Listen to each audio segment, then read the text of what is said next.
Bonjour à tous, on se retrouve aujourd'hui pour un tuto de base et on va apprendre, donc c'est pour les débutants, on va apprendre à faire un bonnet en code de 2. Comme d'habitude, abonnez-vous, likez, commentez, la petite cloche et on se retrouve juste après ça. Petite tête, petite tête, petite tête, petite tête. Ce tuto est destiné aux débutants, donc c'est souvent pour votre premier ouvrage, vous pouvez prendre ce tutoriel, il est fait pour vous. Alors, il va faire référence à des vidéos que j'ai déjà fait, puisque pas la peine que je vous remonte dans cette vidéo ce que j'ai déjà montré ailleurs. Et on va regarder ensemble ce tutoriel. Alors, la première chose, avant de débuter votre ouvrage, qu'il va falloir que vous appreniez, c'est à tenir votre fil et vos aiguilles. Pour cela, je vous fais référence à la vidéo tenir ces aiguilles en continental ou tricoter en continental qui va vous expliquer comment on tient le fil et comment on tient ces aiguilles. Je ne reprends pas ça ici puisque c'est déjà évoqué comme pour d'autres vidéos.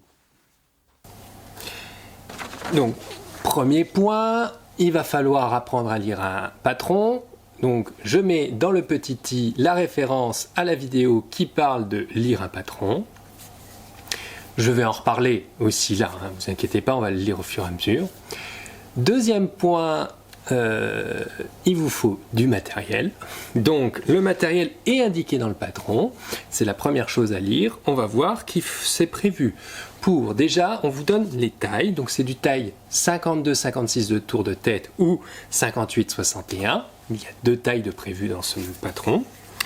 Et il vous faudra, dans mon cas, de la laine, enfin du fil synthétique Manarola de chez Hobby. C'est du synthétique premium. Il y a plein de couleurs variées, c'est très intéressant. C'est ce fil que je me suis basé. Et il vous faudra une aiguille circulaire avec un câble d'au moins 40 cm minimum, voire 60 si vous voulez. Et ensuite aussi des aiguilles 4 mm pour pouvoir tricoter, puisque je le fais avec des aiguilles 4 mm. Une fois que vous avez votre matériel, l'important c'est de continuer de lire le patron. Dans la suite, on va vous donner les explications et dans mes patrons, je fais aussi référence à toutes les vidéos nécessaires. Dans un premier lieu, on va déjà vous demander, vous préciser que l'échantillon fait donc pour 10 par 10 en code de 2, puisque c'est le point de base. Je rappelle qu'un échantillon en code de 2, il faut l'étirer. Quand on le mesure, on ne le mesure pas serré. On l'étire un peu pour donner le côté élastique, puisque c'est vraiment ça qui va nous donner les vraies dimensions. On ne l'étire pas de trop non plus, puisque après, les mailles sont déformées. On l'étire suffisamment pour que, en fait, on voit les creux, on voit les mailles des creux. Alors, dans ce cadre-là, l'échantillon vous indique que c'est un échantillon de 10 par 10 cm et qu'on fait 28 mailles par 30 rangs pour 10 cm. Première chose à faire, vous allez faire votre échantillon. Je ne vous remonte pas comment on fait un échantillon. J'ai une vidéo qui explique l'échantillon, ce que c'est, à quoi ça sert. Et pour la côte de 2, je vous fais référence au tuto qui parle de la côte de 2 pour savoir comment on fait de la côte de 2. Une fois que vous avez fait votre échantillon, vous regardez déjà si vous avez les mêmes dimensions, 28 mailles par 30 rangs, pour 10-10 cm. Si c'est le cas, vous pouvez faire tout de suite le patron, il n'y a pas de problème. Si ce n'est pas le cas, il faut soit vous serrez trop les mailles, soit vous ne les serrez pas assez. Et donc en fonction de ça, comme évoqué dans le tuto des échantillons, il faut soit augmenter d'une demi-aiguille ou diminuer d'une demi-aiguille. Si vos mailles sont trop lâches, il va falloir diminuer votre aiguille d'une demi pour pouvoir rétrécir, compacter. Si par contre vous tricotez très serré, vous prenez une demi-aiguille au-dessus pour pouvoir réélargir les mailles. Je vous conseille, en tant que débutant, de prendre le même fil que moi, parce que sinon il va falloir faire des calculs en fonction d'autres fils. Certains fils, même s'ils ont à peu près les mêmes propriétés ou les mêmes types d'aiguilles, ne font pas les mêmes dimensions. Sinon il faut regarder par rapport à ce qui est indiqué sur la pelote, vous regardez, souvent c'est indiqué que pour telle aiguille, un 10-10 fait 19 mailles par 24 rangs. Par exemple, sur celle-là, c'est ce qui est indiqué. Vous regardez ça, et vous regardez une autre pelote qui a les mêmes indications, un autre fil, et si c'est exactement 19 par 24, là vous pouvez prendre ce fil parce que vous savez que normalement, cet échantillon fait sur un fil assez proche aura à peu près les mêmes mesures, et donc quand vous ferez votre échantillon, vous devrez tomber à peu près pareil. Une fois qu'on a fait notre échantillon, qu'on a trouvé les tailles d'aiguilles qui vont bien, maintenant on va continuer à lire le patron. Le patron va vous demander de monter un nombre de mailles dans une méthode qui est la méthode du montage élastique long. Je fais référence à cette vidéo, j'ai partagé il n'y a pas longtemps, pour savoir qu'est-ce que c'est ce montage. Vous montez les mailles comme indiqué dans le patron, le nombre de mailles indiqué selon votre taille, et après on va voir qu'est-ce qu'on fait pour la suite. Petite astuce quand vous faites un montage, pour ne pas avoir à compter toutes vos mailles d'un seul tenant, mettez des marqueurs régulièrement, toutes les 20 mailles par exemple, et vous recomptez les blocs de 20.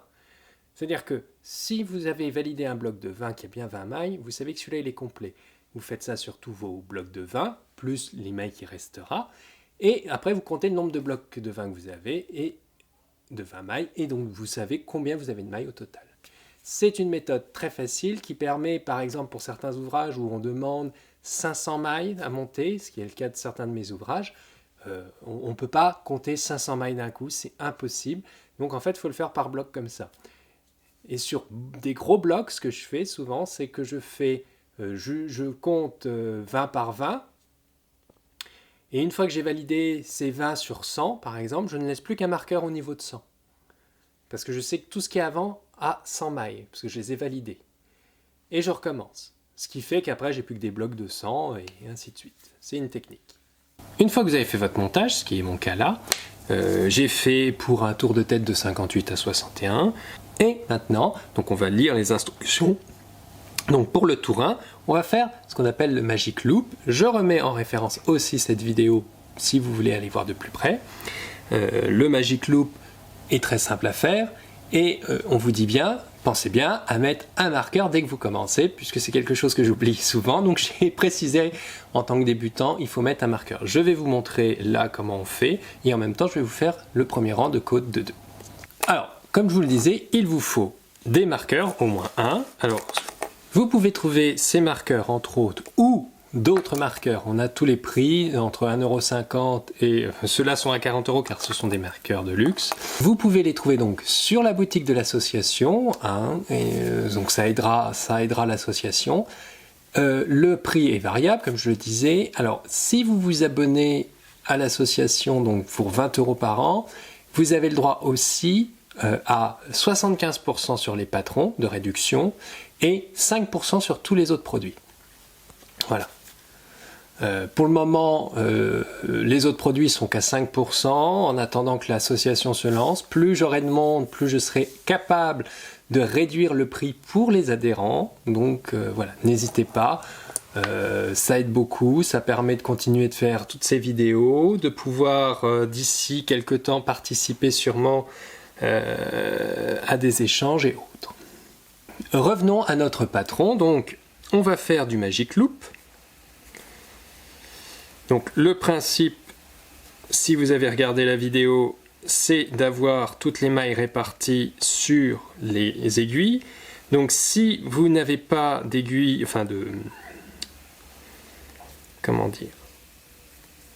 si vous n'avez pas de fil assez court, comme c'est mon cas là, vous divisez en 3, comme d'habitude, les mailles. On divise en 3. Ce qui permet d'avoir une répartition plus propre. Et voilà, vous avez divisé en 3. Règle de base pour tout Magic Loop, il ne faut pas avoir le fil qui se tord. Typiquement là, je dois continuer, et là vous voyez c'est complètement tordu, donc je suis en train de détordre. Parce que sinon, après, ça va faire quelque chose de très très laid. Alors c'est bon. le fil, gnac, gnac, gnac.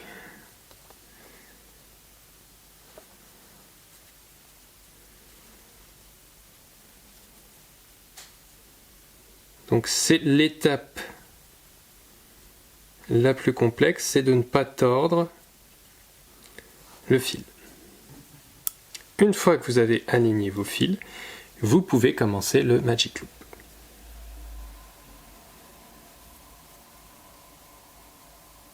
Donc le principe est tout simple.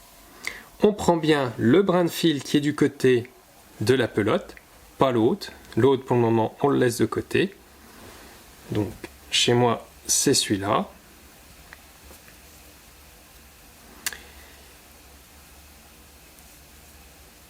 Ces mailles doivent être de ce côté-là, le fil est de ce côté-là. Là on a les autres mailles. Et on va tricoter la première maille. Alors, attention, la première maille, je rappelle, comme sur tout Magic Loop, il faut la serrer. Donc, hop. Et vous la serrez fort. Elle doit être vraiment serrée. Nous sommes en train de faire des côtes de 2, donc on fait 2 mailles endroit, 2 mailles envers, 2 mailles endroit, 2 mailles envers. Ou on peut faire aussi une maille endroit, 2 mailles envers, une maille endroit. Donc là j'ai fait 2 mailles endroit, je fais après 2 mailles envers,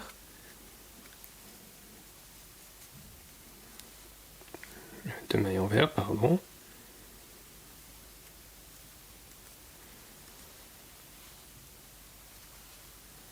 Donc, je rappelle, vu que vous êtes débutant, même si vous avez regardé mes autres vidéos, une maille endroit, c'est une maille qui va faire un V. Donc, on passe l'aiguille au travers du brin de devant et on glisse la maille. Je remonte.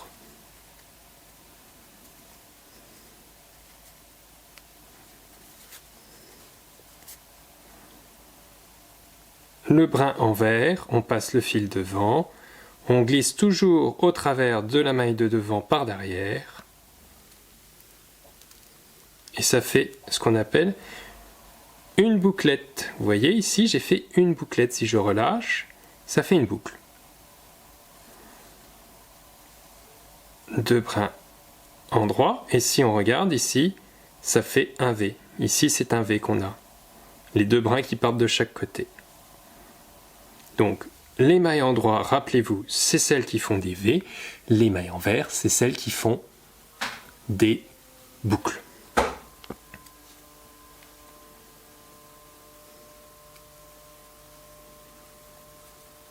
Alors,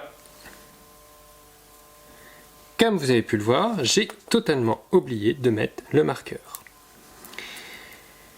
Alors, si ça vous arrive, vous tirez vos mailles ici, et vous glissez votre marqueur là.